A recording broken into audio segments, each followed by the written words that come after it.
There's been a growing sense of nostalgia in recent years, particularly regarding the buildings and industries that we've lost, not just here in Stoke-on-Trent, but across the country. With the rise in social media content, we do have pictures of what these high streets used to look like many years ago. Some of these pictures were commissioned by local authorities, and here in Stoke-on-Trent, for instance, we have the wonderful Burt Bentley collection. However, some were just the work of enthusiastic and wonderful people. One such talented and enthusiastic amateur was a man called James Morgan, a Michelin worker who took it upon himself to travel the length and breadth of the city on his push bike with his camera in his basket, taking pictures of the changing face of the city. He started this endeavour in the 1950s, just as the pop banks were starting to disappear from the city's landscape. However, he went through to the 60s and occasionally caught a glimpse of some rebuilds, like this iconic building behind me, the Wheatsheaf pub. We're seeing a great many exhibitions of then and now photographs, showing the rise and fall of certain parts of the city and other places around the country. This is slightly different. We're going to do a video recording showing people what the city used to be like, reminding the elders of what the city was in their youth, and the youth of today, giving them a perspective of what's been lost and occasionally gained. Here's the first of the series, Memories of Normacot.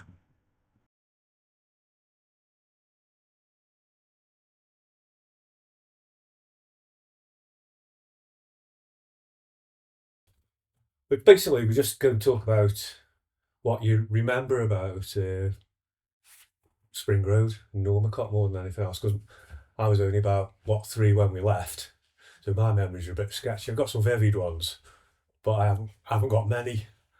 Yes, the buildings were in an awful state.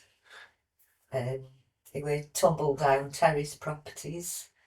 I don't think anybody would be allowed to live in them today. They were that bad. But we had a happy life there. Well, one of the houses in Eversley Road, now people won't probably believe this, but even in my year, ours was reasonably modern. We've got electric lights and stuff like that, and we've got a coal fire, and we eventually had a bathroom. But my friend Bill Bray, who lived in Eversley Road, he got elderly parents, terraced house in Eversley Road, and he'd go in there, and it was like stepping back in time. Gas lights. They got an old range in the back room, and they got one table in the middle of the room. It was dark with this like a silky type cloth that you looked like you were stepping back in time. And the range was there, which his mum used to polish up, and everything was cooked on that range. Yeah. Everything was cooked on that range. Yeah, so the history with us, my granddad and my gran lived in Spring Road, and my Uncle Roll and Auntie Elsie lived next door. And my Auntie Molly and Uncle Ollie and their 2 kids, they also, I think they lived with Gran, or it was the other way around. But they were all next door to one another. And everything revolved around New All Christian Mission, which my granddad, Frederick Henry Barker, he and his mates, he founded that. The mission's still there. One of the amazing things when I look back and think about it was the amount of shops in small area. So within Normacot, we've got the chip shop on the corner. Just below, there's a little bootmakers, and then there was the butchers, and then the co-op next door to that. Then 2 or 3 doors down from that was the post office. Next door to that was Bickerton's Barbers, and then it was Brains grocery store. I remember Mr. Griffith's shop. Yes. And Mum was always very fond of Mr. Griffith's, the little greengrocers, just down from the Alhambra. And I don't remember it, I was only 3 when we moved there. But I do remember Mum telling me that the day they moved into the house in Spring Road, that Mr. Griffiths had let a welcoming pack of eggs and bread, butter and things just to tide us over, tea and coffee, until Mum had found her feet in the area to know where everything was.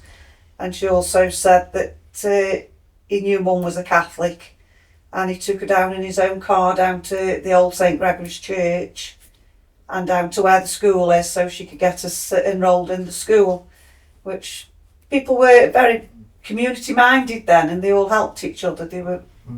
It was a nice little community. Yeah. And then on the top of Chaplin Road there used to be Premier Pop. Yeah. They used to sell the pop and make the pop and go to all that. And there was Ainsley Dent and China, while we're talking about pottery frames, on the very top of Chaplin Road there. It's another pottery frame that's gone west. Well, they've all gone anyway recently, haven't they? And then you come back up past the Alhambra. You got Chip shop. you got Raymond Griffin's, another like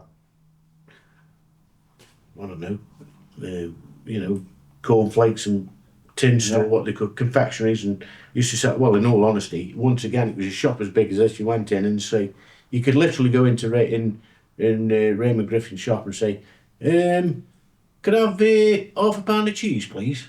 Yeah, which one do you want? Oh, I'll have some. I'll just have some English cheddar. And he'd get the block out and he'd cut your piece off and he'd wait up. Go on, give us half a dozen eggs, will you? And he'd give you half a dozen eggs. And then you say, you got any bacon? Yeah, got a bit. Right, I'll slice you some bacon. He'd slice the bacon. And you think, how's he got all this in here? As you walk past St Mary's, Tissimel St Mary's, you go, as was, of course, you go past there, there was the Rose. Well, funnily enough, because the Rose Inn is just round the corner, or was. And my dad always tells a story about the guy at the Rose Inn who said, I go, people will come in here, they said they'll buy half a pint and stay all night. I can do without them. I've got them as come in here and drink a gallon and a half and then get fighting. I can do without them. Then you get, they come round here, they come to the back door, they go, give me a pot and I put 4 pints in and off they go. Now that's the sort of person I like. And then the Sailor Boy, the Star on the other side. I just forget what the name of the other pub was on the right hand side going down. And that was the last one to close, to be fair. Tommy Shanter was on the back road down there. It's a strange old shop because the windows on it, you know how the window frames used to go, if you didn't put paint on it, was like little bubbles or it was like a brown, and because it was just fading away, it was rotting away, wasn't it, really? Used to put filler in Like it. opposite Raymond Griffin's. Joey Wayne. I remember Joey. I kind of remember Joey. I wouldn't remember if somebody showed me a photograph of him. I wouldn't remember what he looked like. Like you say, he was a bit of a strange old character, wasn't he? Get out of my shop, what are you doing in here? He was always thinking of somebody who's trying to nick something out of the shop, wasn't he? But I do remember being scared of him. He was a terrifying character. He wore half-rimmed spectacles on the end of his nose. Yeah. Always wore a brown coat, one of the overall coats. And he would scare the living daylights out of you. Say one time went in there, they got them fab lollies. I remember bought one, and when he got out, pulled it off the piece out, and there was bloody fag ash on it. Because you always got a fag, haven't you? Well, you wouldn't, it was a terrible shop. Yeah. But he was the only one that sold you a little ice lolly for a penny. Yeah. So you ended up going to him because he made them himself. Right. I remember more brown swords. Harry Cycling Balford, shop. yeah. Cycling shop. Well, they used to sell all sorts. Toys, Yeah. cycling stuff. Yeah. And And they sell the milk. when you went in there, you used to go in. When you open the door, you used to go a bell. Yeah. Bing! You shut the door. Then you're standing there for 5 minutes, you're thinking, you're not in. And then all of a sudden, either Mrs. Brownsword would come or Mr. Brownsword, can I help you? Oh. And it was the smell, wasn't it? I can remember the smell. When you used to go in that shop, you could smell rubber off tyres and that. In that small area, Bakery, it was like a town within a little, it was incredible, really. Bengry's had a shop, didn't they, on the corner? Bengry's were up opposite? the top of Spring Road there, we're on the left hand side. And they had a shop opposite, didn't they? on the corner. Yeah, they did, yeah. And there used to be a wood yard next to the recreation ground. We used to play on the recreation ground, and it used to have things like a proper slide on it, yeah? And we used to take greaseproof paper off make the thing absolutely fly. Chinese swings they used to have on it.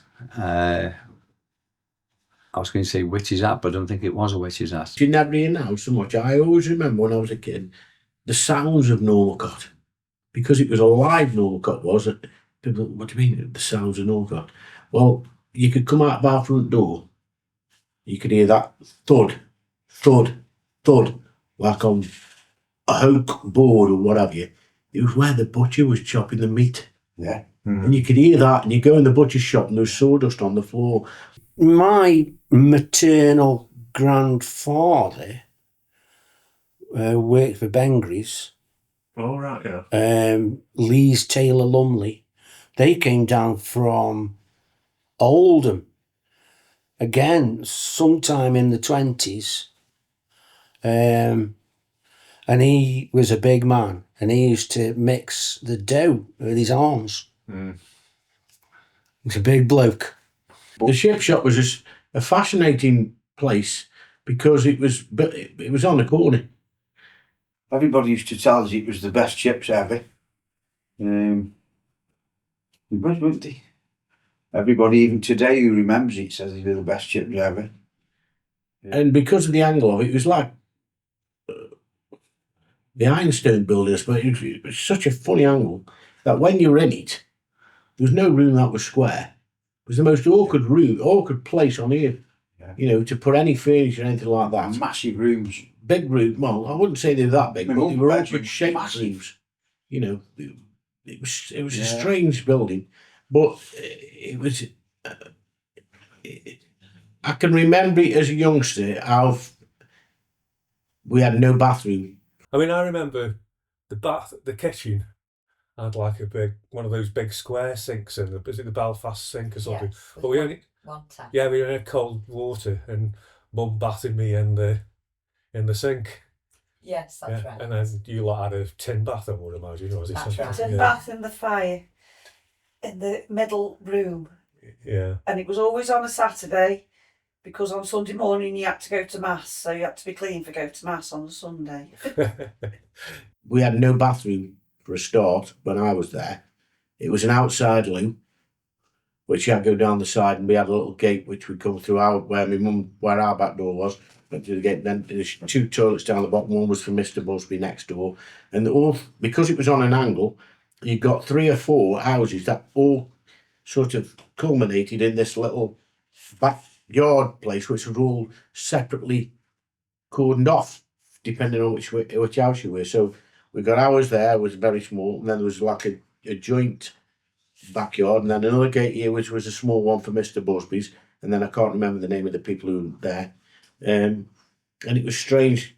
And as we later moved on, my dad, we had a bathroom put in upstairs, and we had, I can remember having a boiler put in.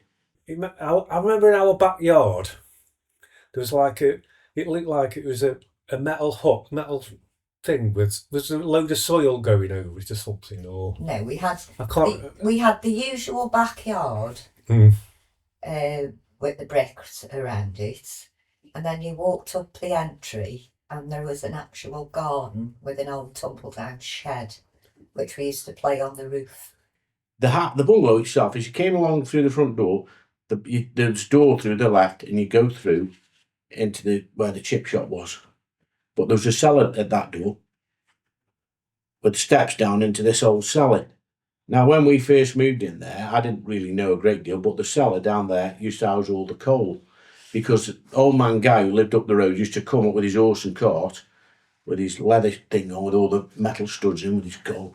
And they used to, all the way along, all over Normacot, they'd got grids, and they'd pull the grid up and they'd shove the coal down the grid. So on ours, they'd got these 2 big, huge metal doors, and they'd open them up, and they'd put 2 or 3 bags of coal down straight into the cellar.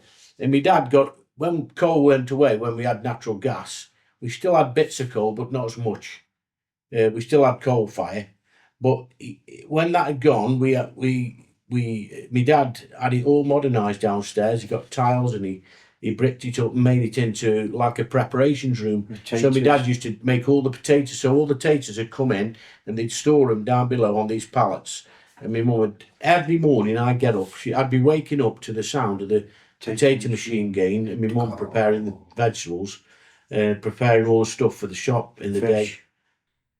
Yeah, where them shops are, where they're all takeaways now, there also used to be a car, what do you call them? Car motor factories, ATM factories they were called. I remember them. You got a story where you went something to do with Alexandra's school or something, if I remember. Oh, yes, I wasn't very old. Went with some friends and we went up, there was some waste area behind the school and we were playing, and two of the lads hoisted me over a wall. I mean, to me, it was like 10 foot high at the time. I don't know how high it was. And they dropped me in there and I couldn't get out. Mum and Dad were out searching for me for hours, and I was sitting behind the wall crying on my own because the others had gone. And they eventually found me. The Christmas parties we used to have as kids at Alexandra School were terrific. You know, everyone would come in with a trifle, or someone would come in with a trifle, someone would come in with a tin of pieces, someone else would. But when you think about what what there was then, because everyone's bought something, there's a bloody shed load of everything, you know. Yeah, that was great, terrific. And also that was the other thing about being alive in Normacot. You know, when say Normacot was alive, it was a pumping out of the area, whatever. On Saturday afternoons, when it was the matinee, you could see the kids from where the Alhambra was down Chaplin Road queuing up to get in. Yeah. You know, it was just unbelievable. All these kids trying to get in there. And the pavement, once again, was full of kids waiting to get in there. It was just alive, you know. Yeah. And then when the film was over, it'd all go quiet then. When the film was over, they'd all pile out. They'd be stood benching horses, running around as if they were cowboys. And it was just amazing, really. It was what's the word I think I'm looking for? Innocent. Around the corner we used to use Cope Stakes newsagents for sweets. Right. Before we went off to the Alhambra on a Saturday morning for the matinee. Yeah, because I've got a few memories of the Alhambra. Because I remember being scared of the cats on Aristocats. I remember seeing that there. That's the only, like, you know, from when we lived there, that's the only film I remember going to see. But we used to go every Saturday, didn't we? Saturday, yeah. And Dad stayed at home to watch the wrestling. Yeah. In peace. I remember going to the Alhambra to watch 10 Commandments, and my dad would give us £50 to go, and me and Adele sat there, and when it came up to, did it say intermission? And we didn't know what it meant, so we thought the film was over and came home halfway through. Because it was a 3-hour epic, wasn't it? And we thought it was over. Yeah. But I can remember the Alhambra, when they used to come, the guy used to have no teeth, and he was in the Alhambra. You know what I'm going to say, don't you? And he used to come across when he had his break or his dinner, whatever. He used to come across and he used to stand at the end of the counter, and he used to eat a pineapple fritter, and he only ever ate the pineapple. And my dad once said, "No, he didn't." One time he ate the. My mum said, "Hang on, what? You've left the pineapple here. What's this for?" He said, "Oh, I can't eat that with my teeth." He said, "I've got no teeth, eat that." No, not no teeth. Well, he never had no teeth, did he? A bit later on, though, I remember going to see Jaws there. It was a 14. I think I was only 12 because I was still at St Greg's then. And we went with a load of mates from school, but I refused to wear my glasses. And so I was sitting in the cinema, and there was that little scary bit where the head falls out of a boat or something, and everybody jumps around me, and I'm just sitting there because I hadn't got my glasses on. I hadn't got a clue what was going on. I couldn't see it. We're hard-working folk, and the kids were all the same. We had nothing really. Yeah, we all the same. It was odd. It was, but I don't look it back as being odd now. I look back at it now as the happiest times of my life, because I loved Normacot. The people there were great, and everybody knew one another. You felt a safe community.